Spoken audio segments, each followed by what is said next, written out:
బాబాను అనన్యంగా సుమారు 50 సంవత్సరాల పాటు నీడలా ఉండి సేవించుకున్న మహల్సాపతికి బాబా నిర్యాణం ఎంత విఘాతమో ఎవరైనా తేలిగ్గా ఊహించుకోగలరు. కానీ 1918లో బాబా మహాసమాధి చెందినప్పుడు బాబా అనుగ్రహించిన శిక్షణ వైరాగ్య బోధోపరతుల ఫలితమా అన్నట్లు మహల్సాపతి ఎంతో ఆత్మస్థైర్యంతో దృఢచిత్తంతో తట్టుకోగలిగాడు. అంత వృద్ధాప్యంలో కూడా అంతకు ముందు నియమంగా మసీదులో రాత్రిళ్ళు నిర్దిస్తున్న ప్రకారమే బాబా మహాసమాధి చెందిన తర్వాత కూడా కొనసాగించాడు. ఎవరి పాద సన్నిధిలో తన జీవితం ఎక్కువ భాగం గడిచిందో, ఎవరి లీలా దర్శనము తన నిత్య కృత్యాలలో భాగమో, ఎవరి కోసం తన భార్యాబిడ్డలను కూడా పట్టించుకోకుండా అహోరాత్రులు సేవించుకున్నాడు. అట్టి తన గురువు, దైవం, ఆత్మబంధువు అయిన బాబా భౌతిక రూపంతో వియోగం దుర్భరంగా తోచడం సహజమే.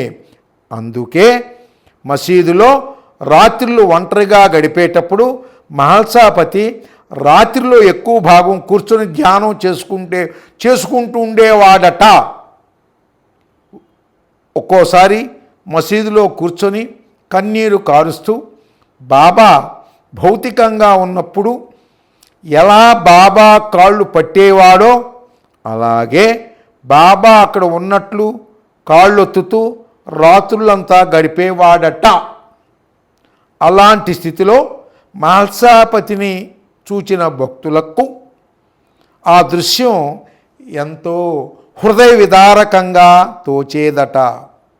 అలా బాబా భౌతిక సాన్నిధ్యం లేకుండా ఆ తరువాత 4 సంవత్సరాలు గడిపాడు మహల్సాపతి. ఆ రోజులలో ఎక్కువ భాగం తన కాలాన్ని మౌనంలోనూ భగవద్ధ్యానంలోనూ గడిపేవాడు. 1922 సెప్టెంబర్ 11వ తేదీ సోమవారం మహల్సాపతి తండ్రి గారి ఆబ్దికం. అంతేకాదు ఆ రోజు ఖండోబా భక్తులకు పవిత్రమైంది కూడా.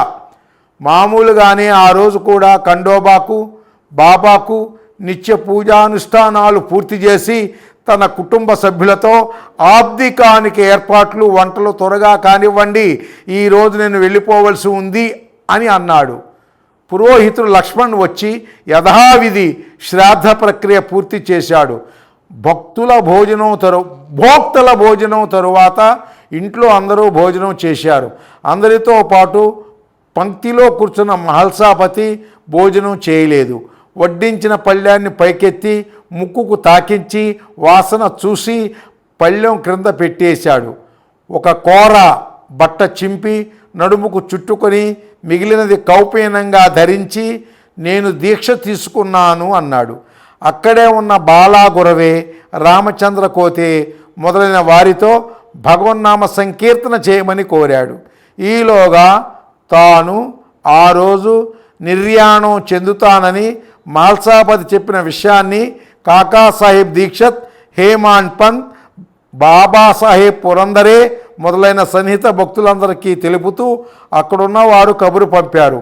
ఇంతలో ఏం జరుగుతుందోలేమ్మని కాకాసాహెబ్ దీక్షత్ ఏదో అవసరమైన పని ఉండి ఖాండ్వా వెళ్ళాడు. నామ సంకీర్తన జరుగుతుండగా మహల్సాపతి తీవ్ర ధ్యానంలో నిశ్చలంగా ఉండిపోయాడు. అక్కడున్న వారందరూ మహల్సాపతి నిర్యాణం చెందాడనుకున్నారు.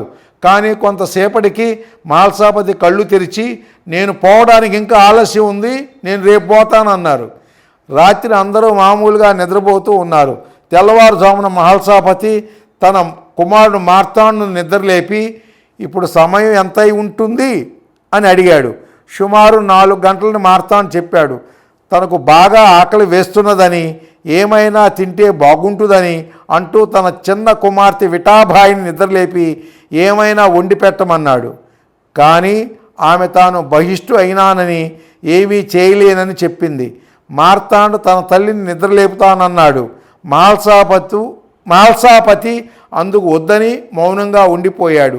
కాసేపు ఆగి బాలగురువేను పిలిపించుకొని రీ మహత్యమును పారాయణ చేయించుకొని విన్నాడు. 21వ అధ్యాయం పూర్తి కాగానే 22వ అధ్యాయాన్ని రేపు చదువుదు గానిలే అని అన్నాడు.